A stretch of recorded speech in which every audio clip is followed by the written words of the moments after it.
Hello, everyone. Welcome to our edition of the Ohio Guys here. I'm Christian Ocampo, and today I'm being joined by Matt Shipman.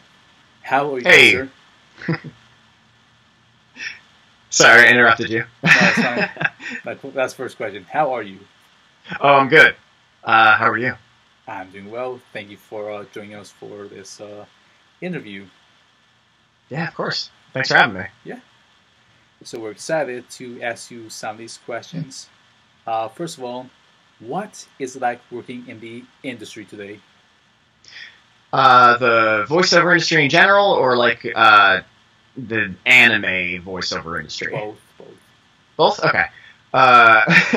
Because there's so many different parts to the voiceover industry, and I'm much more intimately familiar with the anime side of things, but also specifically the Texas area stuff.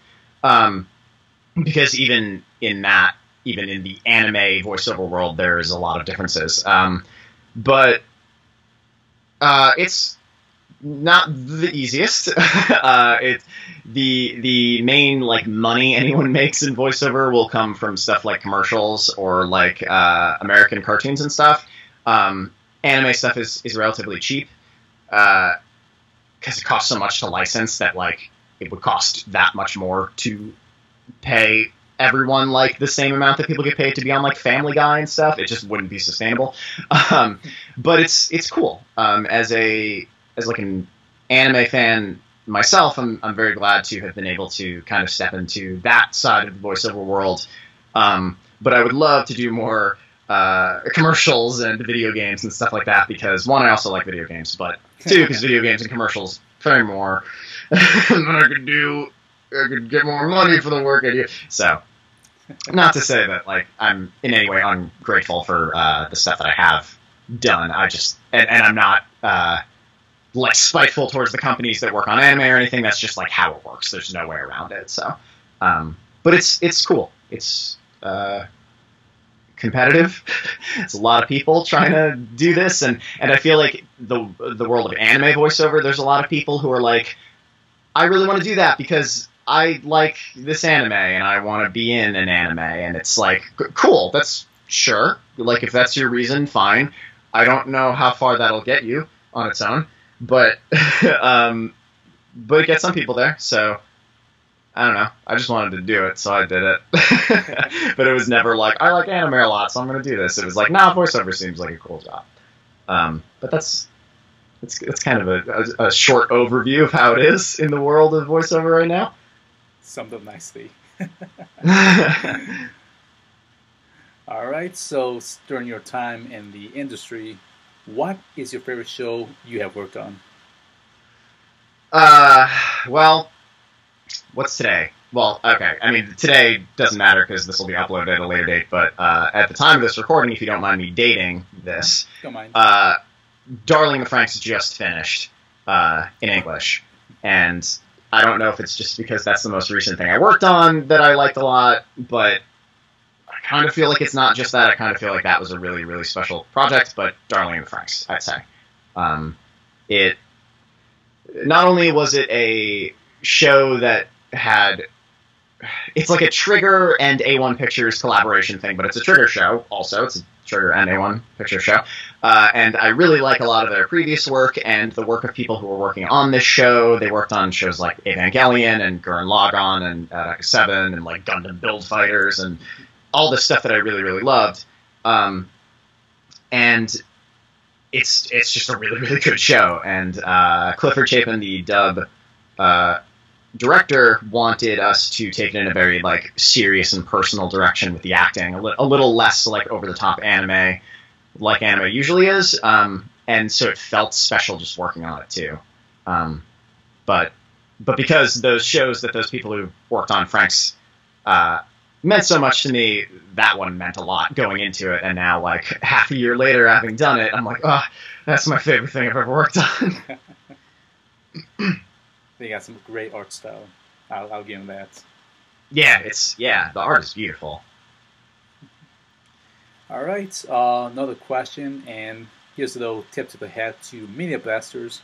What was it like working on World War Blue?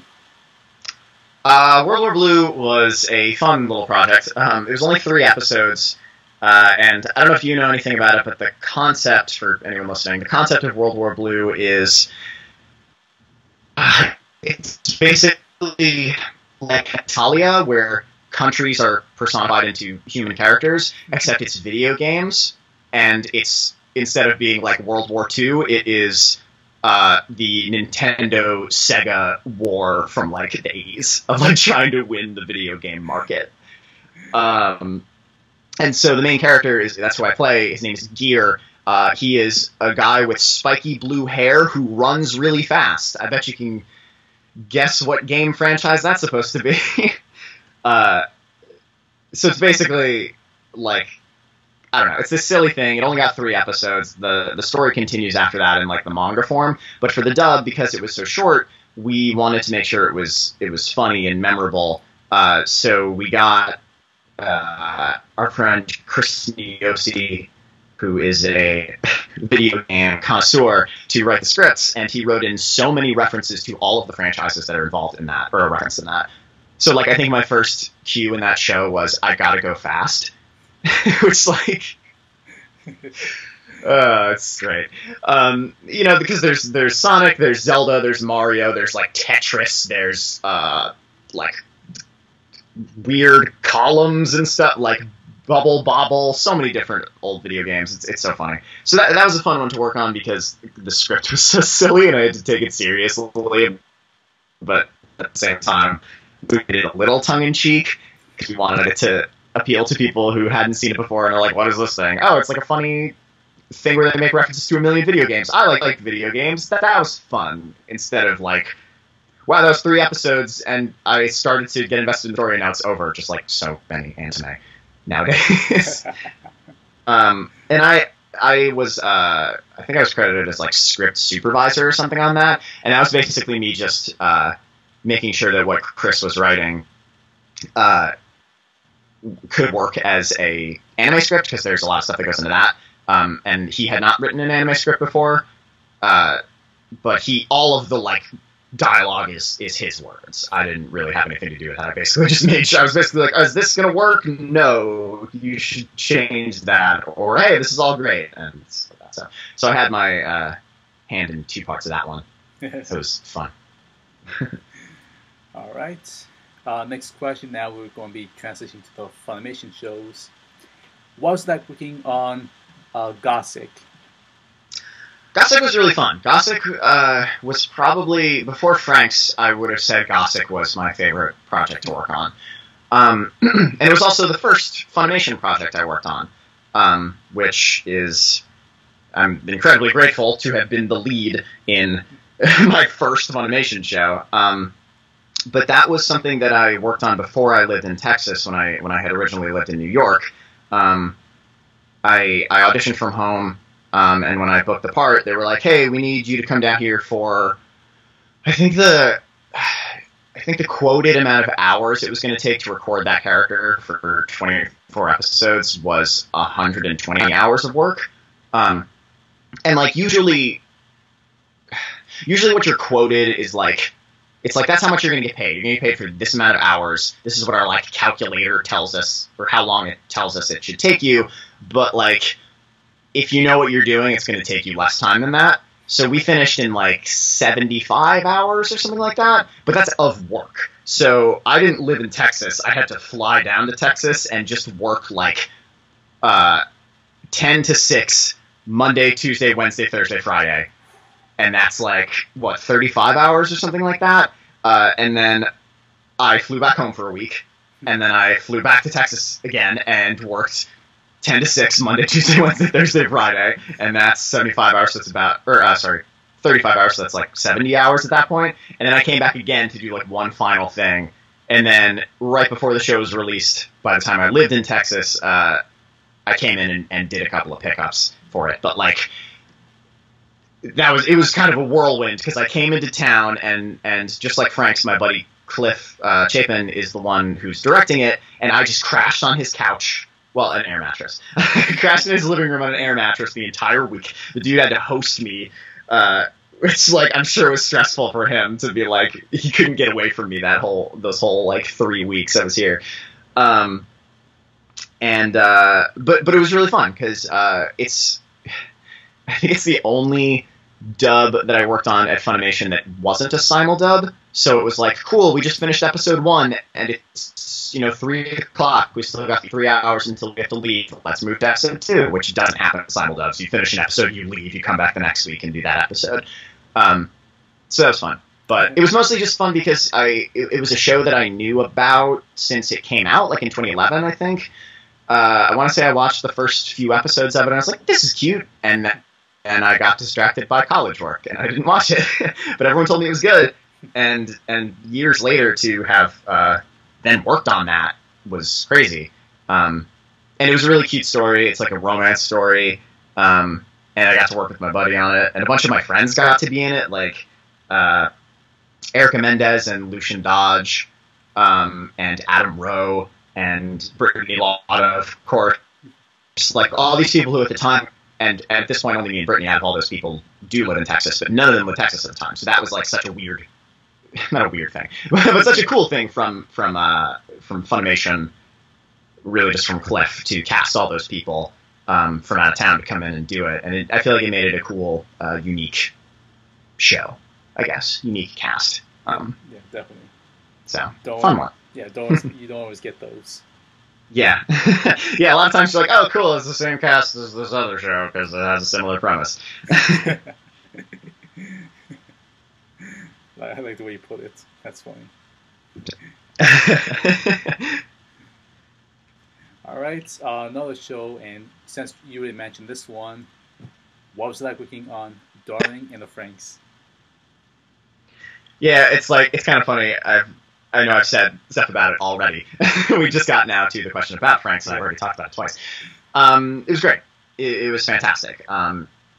It was again a show where I was the lead with my director, my buddy, and he, when he told me that he wanted me to play this character, he was very much like, I want you to know that I don't. This will be the first time I've ever had someone be my lead twice. Like, he was like very clear that he was like, I don't want people to think that I'm like just putting you here because you're like my favorite or something. I just think this is actually a good role for you, and I'm so glad he did because it's like my favorite role I've ever done. But it was fantastic. I mean, it's contrast to Gossick. I like to look at the positives and things, so what I said was a good part about Gossick. The opposite was for Franxx, and I will tell you that's also a good part about Franxx. It being a simuldub, it aired week to week. We didn't know what was coming. So, we watched the first episode, or I watched the first episode just on my own before I even knew I was in the show, and I was like, oh, this is really cool. I would love to be someone in it, and in my head I'm like, I knew who had it at that point. I knew that Cliff would be directing, and I'm like, I could be like, that guy in the background, Mitsuru, I could be him or something, who at the time was not a big character, but became much bigger as the show went on. I'm like, I could be that guy maybe? Like, there's no way he'd put me as Hiro. And then he did, and I was like, what? This is great. What is this going to turn out to be? And here we are, a little over 6 months later, and I know exactly what that turned out to be, and it was like crazy. It was fun. The story is heart-wrenching. I cried in the booth several times, not like bawling, but like tears. I teared up as we were finishing our last session, and I almost passed out in the booth yelling a really long yell once. Like, oh, I dropped my phone. Sorry. So, I don't know. It was just like, I love the story so much, and the characters, like I said before, like Cliff really wanted us to be intimate with the characters, and like, I guess I could just do it because we're on mic right now. Instead of like performing a line like at the volume that I'm performing or I'm talking to you right now, which is like, hey, I'm projecting and stuff, like we would kind of pull it back a little bit and get serious and stuff. And so everything just felt so real from everyone, from like every performer in the entire show. Because it was like, no, let's be a little less anime. And that's not to say anime sounds bad usually or anything, but like it's a particular style of performance often. So it was really, really great to be able to just be that real. It's such an emotionally resonant story. I don't know. My favorite thing. I don't know how to say about working. I'm incredibly grateful. No, you're fine. That's all I have to say about it. All right. Another show that's really got a lot of people's attention. What was it like working on Legend of the Galactic Heroes? Die Nue these. That's how it's pronounced, I believe. But it is, man, not something I would know just from reading it. That's super cool. Galactic Heroes. So that show had 2 directors, man. Really hit me with the Cliff triple power hour here in the beginning. Cliff was one of the directors on that show, but Brittany Lauda, who is my wife, she is the other director for the show. So that, combined with the fact that there are so many male characters, I was like, I'll be in there somewhere. They'll need me at some point. I'll be this dude in the background who like says something every 20 episodes. And you know, the show is only 12 episodes, but they've already announced that they're doing like 3 movies that are going to continue the story, and then probably after that continue it further, because Legend of the Galactic Heroes is a, pardon the pun, legendary franchise. Is it a light novel or just a book? I don't know. The novels in general are like super well known, and the anime adaptation that was done years ago over the stretch of like 10 or, I don't know, maybe 12 years or something, people love. So they basically decided they were going to remake it, which means there's going to be hundreds of episodes, because they're not going any faster than the original. Well, a little faster, but they're only cutting out like filler that the original had in it. So I was really excited. I was like, oh, cool. I bet it'd be cool if I was someone. And when it came time for them to figure out who was going to be playing the character I eventually ended up playing, Julian, I remember hearing them talk about, like, because I live with Brittany, so like I have to hear this stuff. I'm like, oh, cool, this is the show you're both directing. I want to hear about this stuff. Julian is a character who is very young at the start of the story and is very young at the end of the first season that we finished now. But it's an important consideration. That's not the way to say that. He ages as the show goes on. So it's important to consider what actor would be able to portray the younger version of the character as well as an older version of the character should Funimation decide to pick up more of the show in the future, which I hope they do. And apparently Julian becomes a very big character, so I remember them, or at least Brittany, trying to weigh the pros and cons of, like, should we get someone who sounds very genuinely like a, 12 or 14-year-old, but they might have trouble sounding older later, or should we get someone, should we do what the Japanese did and get someone who sounds like your typical anime teenager who could probably just pitch down slightly in the future and sound older? And they eventually ended up doing that, but I didn't think I was going to get that character. I had auditioned for him, but, like, I hadn't played anyone of that voice type ever in my professional career. Like, I could do that voice, like, of course I could always pitch up and do whatever, but, like, I had never booked anything with that. So I was like, I'm not going to get that guy. I'll be one of the dudes in the background who, like I said before, like says something every 20 minutes. But they just had used so many actors that, like, I don't know, maybe they ran out of people, or maybe they did like my audition. I don't know. But it was cool to get to jump into that and, like, work across from Ian Sinclair, who's fantastic. And I really hope we get to do more of it. But actually working on it was cool because I jumped back and forth between working with Brittany and working with Cliff, because it was kind of whoever they scheduled me with. And often when I was working with Cliff, we would make bombs for Brittany to hear when she was reviewing the episode later. So we had one that I hope we get released today. We had one where Julian was, like, recapping the events of the episode, like it frames it in that a news broadcast is reporting on what had happened, and Julian's hearing about it through the news and, like, turns to Yang, his adoptive father, and goes, wow, it's so cool, like, I'm proud of you, basically, Dad. but the stuff that was on screen on the TV broadcast was such broken English that instead of actually reading the lines that we had written for us, I just read what was on the screen, and it was awful. I can't even recreate it, but it's super improper grammar, words all over the place. It doesn't make any sense, and of course we got the real take, and that's what's in the final product. But we left that in for the review for Brittany to do, and I remember she texted me and was like, "What happened at the end of this episode?" Like, figure out that it was a bomb. What is going on here? What did you record? And I had to tell her it was a bomb. She's like, "Oh, that makes sense." And then she found the other track and replaced it. But we did that like several times, and I heard other actors. I heard that Cliff had other actors do the same thing for Brittany. So yeah, it's pretty funny. But I really hope that show continues, because I would love to keep playing Julian. I really like him. He's just a good boy, good little kid, and it's such a beloved franchise. I would love to be able to play this character as he goes through more major arcs and stuff like that. We'll see what happens with that. Yeah. People, tell Funimation you want more of that. Or if you haven't seen it, check it out. And then tell Funimation you want more of it, because it's good. You'll like it. Alright, speaking of reboots and continuations, I have another one for you. What was that working on the Basilisk, the Oka Ninja Scrolls? Basilisk was cool. It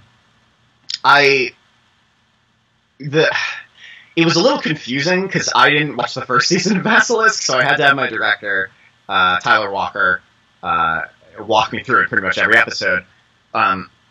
But the funniest thing about that was that I was cast in episode 1 as this character named Tadanaga, or Tokugawa Tadanaga, who is a real person in real life. This is obviously a fictionalized version of him, because there's like magic and superpowers in this world and stuff. But I was cast as this character, and he's like your generic feudal Japan looking like lord dude. He's got his top knot and like wearing the same robes as like all the other dudes, and like his most defining feature was that his eyes had like thick eyelashes, but like in anime that's not really uncommon, so he looked super generic. So I was like, okay, cool, he's just gonna be this guy who maybe does something every once in a while. But by the end of the show, it turned out that I had the most hours of recording of any actor for the entire thing. I don't know if that was because like a few episodes in, there's a time skip and the kids grow up, so like the male lead was played by a female as a kid, and then replaced by a male when he was older. So like those actors, their hours were split up and stuff. But like, I thought I was just this, I don't know, silly dude who was there to like further the plot. I'd say, go fight this guy for me. But I was in almost every episode, save for like one, and I had all this stuff, and I was just so angry and screaming all the time. It was so weird. I had a line where monkeys were attacking, you monkeys, and it's like, that's so silly. Like, how do I take that seriously? And I did, of course, because it's my job, but like, what a silly, weird show. I was really grateful to have had such a big part in it, especially because it was a 24-episode show, like Darling in the Franxx and like Haki Hoshiengi, which were both recording at the same time. And like 24-episode shows are, I feel like, just now making a comeback. Like for the past 10 years, anime's been like 12-episode shows. That's it. Or if you're Studio Pierrot, you could maybe do 50, or like One Piece and just keep going forever. But then those ones tend to maybe not have the best quality of the show, you know. So I was just grateful to be a part of it. But it was fun. That's another show that a lot of my friends were in. Rico Fajardo, Brittany Lotta, Michelle Rojas, Clifford Chapin, as an actor this time. He wasn't my director. But, you know, a bunch of people. But yeah, I mean, it was just nice to, it was nice to go in every week and kind of just like scream my head off, because it really just let me let off steam if I needed to, because that character was so angry and upset because his hand dealt in life was not very fair. But, you know, it was fun. All right, now it's time for our funny question that we always like to ask everyone. If you can be any character you have played in real life, who will you be, and you can mix and match? I can mix and match? What does that even mean? take some traits, take some powers, abilities, whatever, from different characters and mix and match into this one character. Well, I always put a little bit of myself into all my characters, so I could probably just pick bits and pieces of all of my characters and create myself, but with superpowers and super strong. That'd be fun, but I'm not going to do that. Would I be in their world then? It's your choice. You could be anywhere you want. Okay. If it's because I really connected with Hiro in Frank's, but maybe that's just because he had such in-depth characterization and writing, and it was a longer show and stuff. But I wouldn't want to be in his world at all. Maybe him. I'm gonna go with him because I feel the most connected with Hiro, so I feel like I understand him the most. So if I had to like be someone else, it would be him because he's also very similar to I. Honorable mention goes to Shay in Yu-Gi-Oh! Arc 5 because it'd be really crazy to live in a world where you can play a card game and like attack people with holograms. and Shay was really skilled, so I wouldn't have to worry about being hurt much myself, even though he was hurt a lot in the show. I'll take that. All right. Is there anything else coming out that you can talk about, or anything else you want to plug in at this time? Well, I'm sure this will come out a little later than we actually recorded it. So I wouldn't be surprised if by then I have a few things, but I won't know them yet. Okay, honestly, like the last time that I did a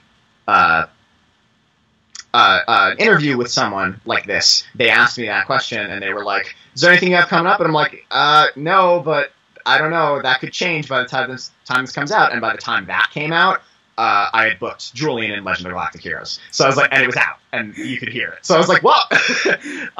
So hopefully we'll continue that trend. But I actually do know of one role that I'm really excited for that I can't say anything about, but it's going to be out very soon, like in a couple of weeks from when we're recording this, so I'm sure it'll be out. I'm not sure. It depends on when you release this, but